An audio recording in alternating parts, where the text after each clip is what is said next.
Nich Herbert, how would you summarise the difference in approach in a Conservative view on constitutional change and the Labour one? Well, firstly, we as Conservatives believe in returning power to people and to communities. I think we've seen this government taking power away, and we want to make sure that communities have more control over the decisions that they're taking, and individuals have more power over the decisions that they are making in relation to things like policing, healthcare and schools. I think the second fundamental difference is that we won't go in for these kinds of phony consultations that the government is conducting through citizens' juries.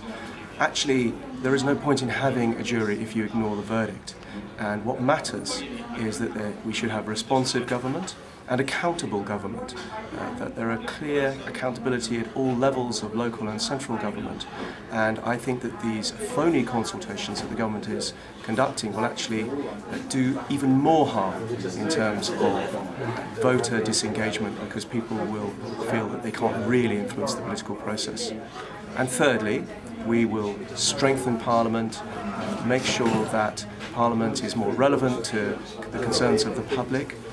We will ensure that our select committee system is beefed up and the executive can be more readily held to account. Taken together, we will be producing an important and bold package of constitutional changes in which people feel that they have more say, more power, and that government and the institutions which govern us are held to account. You say you don't approve of citizens' juries, so how will you make government and Parliament more responsive?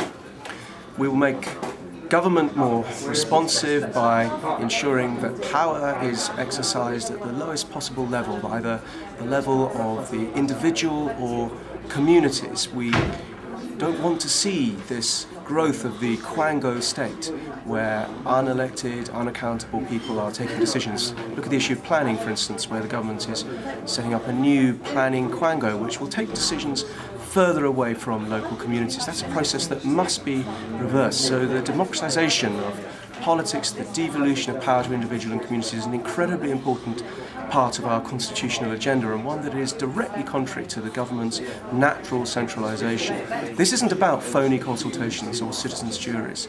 It's about the real transfer of power to individuals and communities, and the strengthening of Parliament to ensure that it can properly hold the executive to account and reflect the concerns of citizens.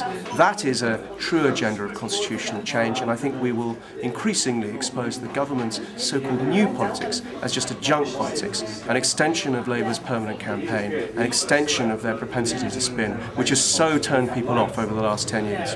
Thank you.